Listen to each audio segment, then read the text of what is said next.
பாரம்பரிய அரிசி மற்றும் பாரம்பரிய சிறுதானியங்கள் பற்றி நம்ம பேசிட்டு இருக்கோம் இல்லையா. அதில் பார்த்தீங்கன்னா நம்ம முக்கியமாக பயோ ஆக்டிவ் மாலிகல்ஸ் என்ற ஒரு விஷயத்தை தான் அடிப்படையாக வச்சு பேசிட்டு இருக்கோம். மெடிசனல் ப்ராப்பர்ட்டி, மருத்துவ குணங்களுக்கு அடிப்படையான ஒரு மூலக்கூறுகளாக ஒரு அடிப்படை காரணமாக அந்த பயோ ஆக்டிவ் மாலிகல்ஸ் அதோட முக்கியத்துவம் நிறைய இருக்கு. அதில் முக்கியமான ஒரு விஷயம் இப்போ நான் உங்களுக்கு ஷேர் பண்ணுறேன். உங்களுக்கு எபிஜெனெட்டிக் டீரெகுலேஷன்ஸ் அப்படின்னா என்னன்னு தெரியுமா?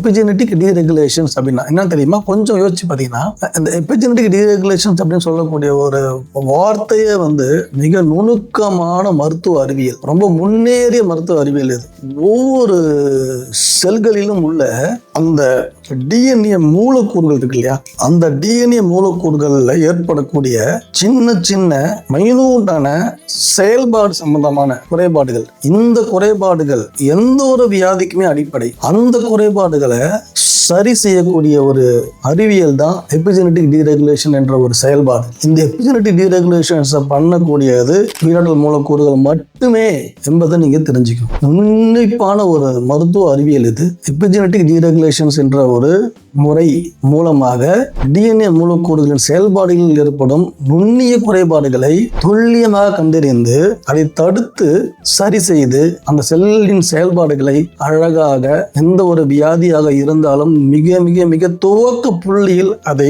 நிவர்த்தி பண்ணக்கூடிய ஒரு முறைதான் எபிஜெனெட்டிக் டீரெகுலேஷன்ஸ். இந்த எபிஜெனெட்டிக் டீரெகுலேஷன் பண்ணக்கூடிய ஒரே ஒரு பவர் பயோ ஆக்டிவ் மாலிகுல் மட்டும்தான் இருக்குன்றதை அவங்கள்ட்ட நம்ம பகிர்றேன். நன்றி.